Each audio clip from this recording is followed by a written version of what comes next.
안녕하세요. 저는 현재 결혼 3년차가 되었고 한창 신혼생활을 즐기고 있는 남성입니다. 사실 이 얘기를 할까 말까 망설였습니다. 하지만 저 혼자만의 생각으로 되돌릴 수 없는 일을 저지른다면 나중에 너무 큰 후회가 되지 않을까 싶어서 글을 남기게 되었습니다. 이야기를 시작하기 앞서서 제 고민을 말씀드리면 저는 제 아내를 옆에 두고 있지만 계속해서 장모님이 생각나서 미칠 것 같습니다. 제 이야기를 읽어봐 주시고 어떻게 하는 게 현명할지 좋은 말씀 부탁드립니다. 저는 원래 가진 것 없는 흙수저 출신입니다. 그래서 돈에 관심이 굉장히 많았고 사업에 큰 뜻이 있었죠.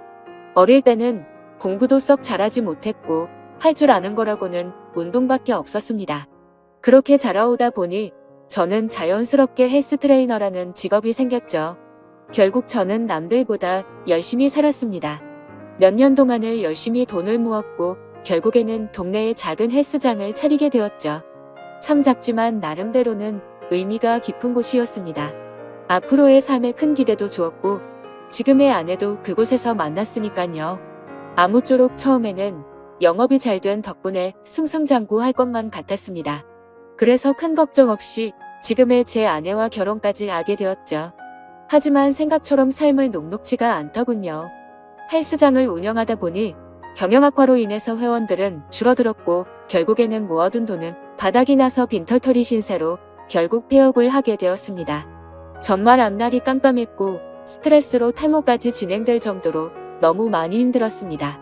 그렇게 힘든 시기에 저희 부부에게 손을 내밀어준 분이 있었는데 그게 바로 장모님이었습니다.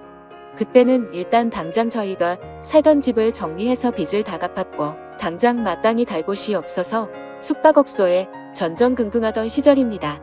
그런 저희 소식을 듣게 된 장모님이 연락이 오시더군요. 장모님 댁에서 함께 살면서 다시 시작하는 건 어떻겠냐고 말씀을 해주셨습니다.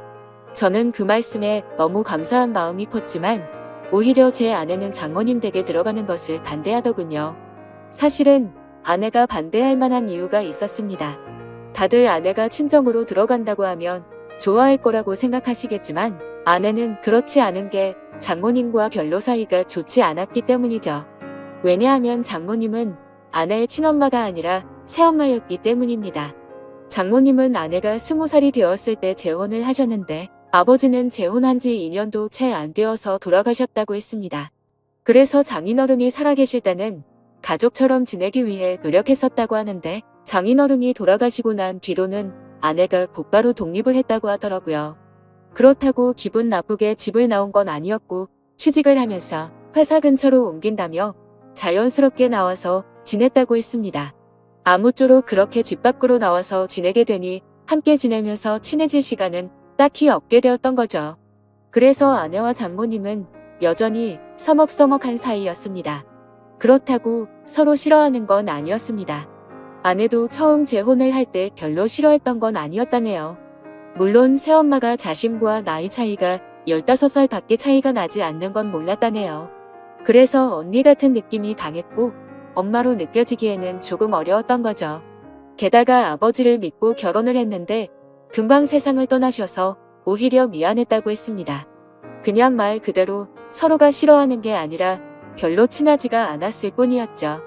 하지만 장모님은 제 아내를 많이 위해주는 착한 심성이셨던 것 같습니다. 안타깝게 결혼 생활을 짧게 하고 남편을 떠나보냈지만 유산 덕분에 그래도 일도 하지 않고 잘 먹고 잘 사는데 아내가 길바닥에 앉았다고 하니 차마 지켜만 볼 수 없으셨던 거죠. 여하튼 저는 아내가 불편할 걸 알았지만 어쩔 도리가 없었습니다. 아무리 생각해도 현실적으로 가장 합리적인 선택은 처가살이었죠. 제 본가는 시골에 있어서 간다고 하더라도 주변에 논과 밭밖에 없어서 제대로 된 직장을 구할 수도 없는 노릇이었고 다시 재기하기에는 결코 갈 수가 없다고 생각했습니다. 장모님이 계신 집이 평수도 넓은데 혼자 계시기에는 남는 방도 많았으니 저와 아내가 조금만 불편함을 감수한다면 아주 이상적인 선택이라고 생각을 했습니다. 그래서 저는 며칠 동안 끈질기게 아내를 설득하고 또 설득을 했습니다. 평생 같이 지내는 것도 아니고 집을 얻을 수 있는 돈을 모을 때까지만 장모님 댁에서 지내자고 했죠. 결국 아내도 현실과 타협을 하게 됐고 저희는 그렇게 장모님 댁으로 들어가게 되었습니다. 솔직히 저라고 마음이 편했을까요? 저도 염치가 있었기에 정말 너무나도 마음이 불편하긴 했었습니다. 하지만 어쩔 수 없이 장모님 댁에 들어가서 살게 되었죠. 그렇게 한 달이라는 시간이 지났습니다. 아내는 원래 다니던 회사에 계속해서 다녔고 저는 장모님 댁에서 멀지 않은 곳에 헬스 트레이너로 취직을 하게 되었죠. 저는 직업의 특성상 사람이 많은 주말에는 쉬는 날이 없었고 평일 중에 하루만 쉬는 날이 있었습니다. 그리고 아내와는 출근 시간 자체도 달랐었죠. 저는 저녁에 출근을 했고 아내는 아침 일찍 출근을 했으니깐요. 어느 날 평일에 제가 쉬는 날이었습니다. 저는 오랜만에 쉬는 날이어서 마음 편하게 산책이나 할 겸 동네 공원에 가서 가볍게 조깅을 하고 집으로 들어왔습니다. 그런데 문을 들어서는 순간 깜짝 놀랐습니다. 거실의 의자는 나뒹굴고 있었고 장모님은 쓰러져서 앓는 소리를 내고 계시더라고요. 저는 놀라서 얼른 장모님께 달려 들어갔습니다. 몸 상태를 봤더니 다행히 어디가 부러지거나 한 건 아니었고 근육이 놀라서 경직이 되어 있었습니다. 무슨 일이냐고 여쭤봤더니 거실의 전등을 교체하기 위해서 의자 위에 올라가셨다가 의자가 넘어지는 바람에 바닥에 떨어졌다고 하시더라고요. 저는 제가 하면 되는데 왜 그렇게 하셨냐고 역정을 냈고 어디 다른 곳 크게 아픈 곳은 없냐고 물었습니다. 장모님이 크게 다친 곳은 없는 것 같은데 허리가 조금 삐끗한 것 같다고 말씀을 하시더라고요. 그래서 저는 마사지 자격증도 가지고 있었기에 장모님에게 마사지를 해드리겠다고 말씀을 드렸습니다. 처음에는 민망하셨는지 제 호의를 계속해서 거절하시더라고요. 하지만 장모님 댁에 오고 나서 해드린 것도 없어 죄송했던 터라 저는 고집을 부렸습니다.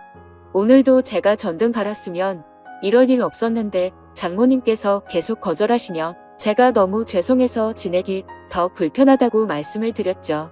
그렇게까지 말씀을 드리니 장모님께서도 정마음이 그러면 알겠다면서 마사지를 받겠다고 하시더라고요. 그래서 저는 장모님을 부축하고서 장모님 방으로 들어갔습니다.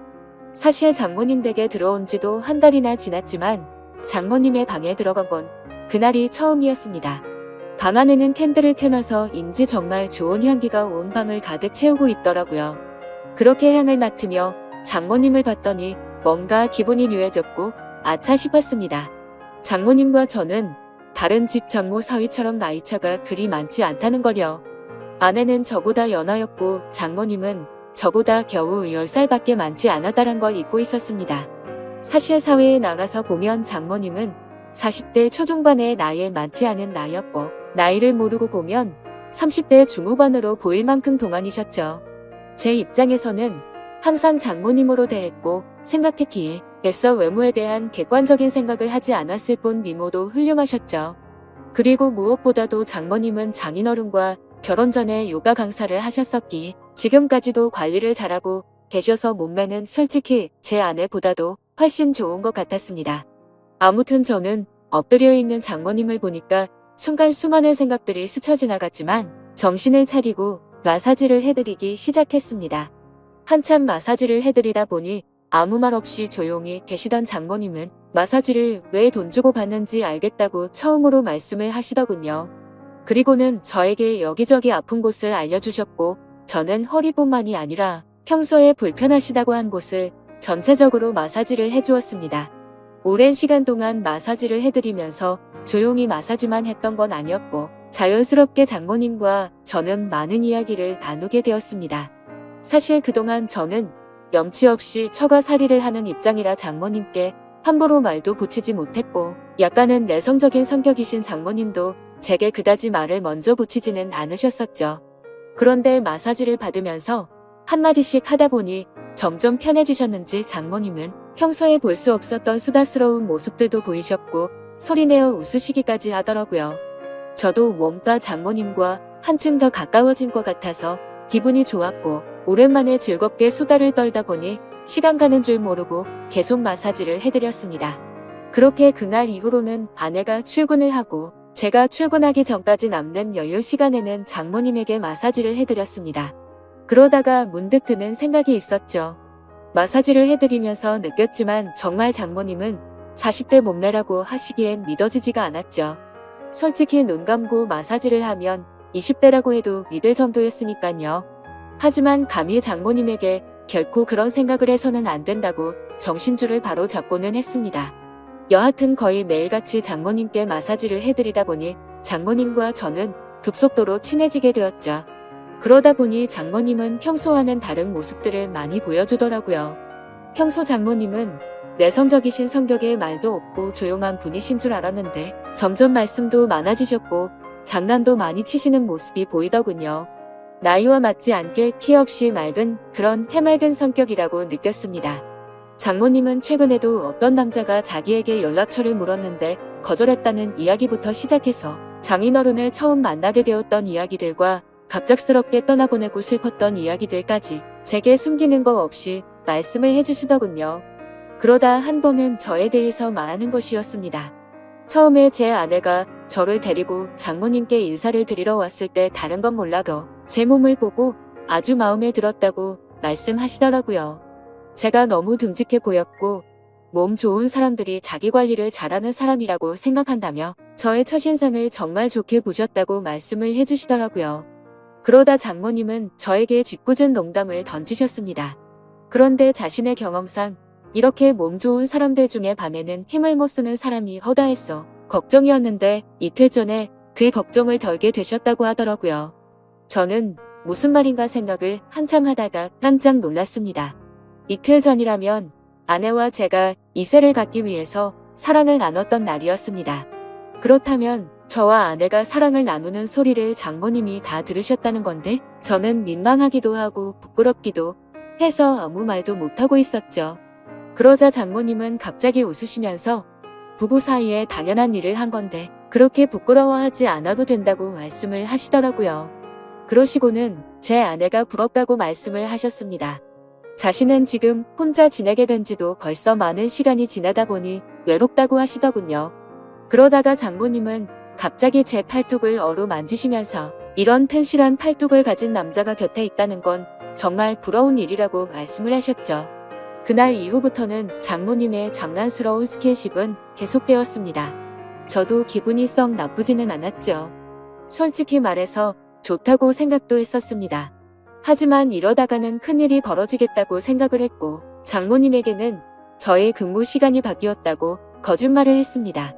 그날부터는 저는 아내와 함께 출근을 하게 되었고 아내가 퇴근하는 시간을 맞춰서 같이 집으로 들어갔었죠. 그렇게 저는 가정의 평화를 위해 장모님과의 거리를 두기 시작했습니다. 장모님도 제가 아내와 함께 있으니 둘이 있을 때처럼 함부로 장난을 치지는 못하셨고 별탈 없이 시간이 흘러가고 있었죠. 그러다 며칠 뒤 저는 아침에 아내와 함께 출근을 하기 위해 집 밖으로 나왔고 마땅히 갈 곳이 없어서 집 근처 커피숍에서 휴대폰을 하면서 시간을 보내고 있었습니다. 그런데 갑자기 장모님에게 전화가 오더군요. 무슨 일이지 싶어서 전화를 받았더니 장모님은 제게 어디냐고 물으시더라고요. 저는 지금 헬스장에서 일을 하고 있다고 했죠. 그러자 장모님은 요즘 헬스장에서는 무슨 커피도 파냐고 묻더라고요. 저는 그 말에 무슨 말을 하시는 거지 싶어서 고개를 들었더니 커피숍 입구 쪽에서 저를 노려보고 있는 장모님을 발견하고 말았습니다. 그리고는 장모님은 아무 말도 안 하시고 전화를 끊으시고는 밖으로 나가 버리셨죠. 그날 이후로는 정말 집안 분위기가 엉망진창이 되었습니다. 그렇지 않아도 서먹서먹한 분위기였는데 그때부터는 한기까지 느껴질 정도였죠. 그래서 저는 하루하루가 바늘방석에 앉아서 생활하는 것처럼 너무 많이 불편했었습니다. 그렇게 불편한 나날을 보낸 지도 몇 주가 지나갔고 아내는 회사 워크숍이 있어서 1박 2일로 자리를 비운다고 하더군요. 저는 어색한 걸 너무 싫어하는 성격이라 솔직히 그때부터 너무 초조했고 미칠 것 같았습니다. 차라리 친구들을 만나서 밤새도록 술이나 먹고 들어올까부터 시작해서 여행이라도 다녀온다고 할까 등 수많은 여러 가지 생각을 했지만 아내가 자리를 비울 때 기회다 싶어서 같이 자리를 비우며 일을 더 악화시킬 것 같아서 차마 그런 방법을 선택할 수는 없겠더라고요. 그래서 저는 장모님과 이런 불편한 관계로 계속해서 지낼 수는 없는 노릇이었기에 결국 정면 돌파를 하기로 마음을 먹게 되었습니다. 저는 아내가 워크숍을 간 날 삼겹살과 소주 등 장모님께서 좋아할 만한 것들을 잔뜩 사들고서 집으로 들어갔습니다. 장모님의 방문을 노크하면서 장모님께 그동안 죄송했다며 함께 먹자고 말씀을 드렸죠. 하지만 제게 많이 화가 나신 장모님은 대꾸도 하지 않으시더라고요. 그래서 저는 간곡히 계속해서 부탁을 드렸고 결국에는 장모님은 제 성화에 모시겨 식탁에 앉으셨습니다. 저는 열심히 고기를 구워서 쌈도 싸드렸고 장모님의 잔이 비지 않도록 소주도 계속 채우면서 허심탄회하게 이야기를 시작했습니다. 장모님께서는 장난이라고 제 몸을 계속 만지시는데 솔직히 저한테는 정말 부담스러운 일이었다고 했죠. 그러자 장모님은 그게 그렇게 싫어서 거짓말까지 하고 그랬냐고, 그냥 싫으면 싫다고 하지 그랬으면 굳이 안 했을 텐데 왜 이상한 사람을 만드냐고 화를 내셨습니다. 저는 또 화가 나신 장모님을 보면서 당황한 나머지 사실 싫어서 그랬던 건 아니었다고 했죠. 그런데 그 말을 하자마자 아차 싶었습니다. 장모님은 곧바로 싫은 게 아니면 뭐냐고 물으셨습니다. 이런 말씀 드리기 그렇지만 사실 장모님께서 저를 만지실 때마다 좀 느낌이 이상했다고 했죠. 장모님은 그때부터 뭔가 표정이 달라지시더니 무슨 느낌이 이상하냐고 했습니다. 그래서 저도 술도 취했겠다, 그동안 억울했던 마음도 있었던 터라 생각 없이 말을 내뱉기 시작했습니다. 장모님처럼 젊으시고 예쁘신 분이 저를 만지시니까 당연히 이상한 생각이 들고 그랬다고, 저도 남자인데 아무렇지 않은 게 이상하지 않겠냐고 필터를 거치지 않고 마구 말을 했죠. 그 말을 하는 순간 분위기는 순식간에 얼어붙어 버렸고 그 대화를 마지막으로 장모님과 저는 그냥 연신 술만 마시기 시작했습니다. 그래서 저는 분위기를 만회하고자 장모님에게 시덥지 않은 농담을 던지기 시작했지만 분위기는 쉽사리 나아지지 않더라고요. 그렇게 술만 연신 들이붓다 보니 저도 모르게 정신이 왔다 갔다 할 만큼 술이 올라오기 시작했습니다. 근데 갑자기 장모님은 실수로 옷에 음료수를 쏟게 되셨고 옷을 갈아입고 오신다고 하더니 방으로 들어가셨습니다. 그래서 저는 혼자서 술을 계속 마시고 있었죠. 그렇게 몇 분이 지나서는 장모님 방의 문이 열려서 고개를 들었는데 저는 깜짝 놀라서 들고 있던 술잔을 놓쳐버릴 뻔했습니다. 장모님은 차마 입에 담지 못할 그런 복장으로 갈아입으시고는 저에게 다가와서 조용히 말했습니다. 나 지금 많이 취해서 기억이 하나도 안 날 것 같아. 너도 그렇지 않냐며 제게 묻더라고요. 저도 술에 취한 나머지 그렇다고 고개를 끄덕였습니다. 그랬더니 장모님은 갑자기 제게 다가오셔서는 우리 오늘은 기억에서 지우자 하고는 저를 끌어안았습니다. 장모님과 저는 그렇게 술에 취해서인지 무언가에 홀렸던 건지 결코 돌이킬 수 없는 실수를 저지르고 말았던 겁니다. 다음날 아침 숙취로 인해 두통을 겪으면서 일어났는데 순간 어제 있었던 일이 생각나면서 너무 두려웠죠. 저는 장모님이 깰까봐 조용히 밖으로 나와서 평상시처럼 식탁을 치우고 샤워를 했습니다. 제가 샤워를 하던 중에 장모님도 일어나셨는지 평상시와 다름없이 배가 먹을 아침을 차려주셨습니다. 그날부터 저와 장모님은 더 어색한 사이가 되었습니다. 마주칠까봐 서로가 서로를 피하는 듯한 느낌이었죠. 그렇게 며칠이 지나게 되었고 장모님은 따로 아내를 부르더니 통장을 하나 건네주었습니다. 좋은 집은 아니어도 오피스텔 보증금 정도는 될 것 같다면서 줬다고 하더군요. 그렇게 그날 이후로 저와 아내는 장모님 댁에서 나오게 되었고 새로운 오피스텔을 얻어서 지내고 있습니다. 그로부터 벌써 한 달이라는 시간이 지났습니다. 정말 그날 일은 잊으려고 무던히도 애써봤고 사실 금방 잊혀질 거라고 생각했습니다. 그런데 제가 정말 미쳐버린 건지 그날 있었던 일이 너무 생생하고 그립다고나 할까요? 정말 제가 이래서는 안 되는데 제 아내를 옆에 두고서 저는 장모님이 계속해서 생각나서 미쳐버릴 것 같습니다. 차마 이런 생각을 하는 것조차 욕을 먹어 마땅한 그런 일인 걸 잘 알지만 사람 마음이라는 게 수학 공식처럼 답이 정해져 있는 게 아니잖아요.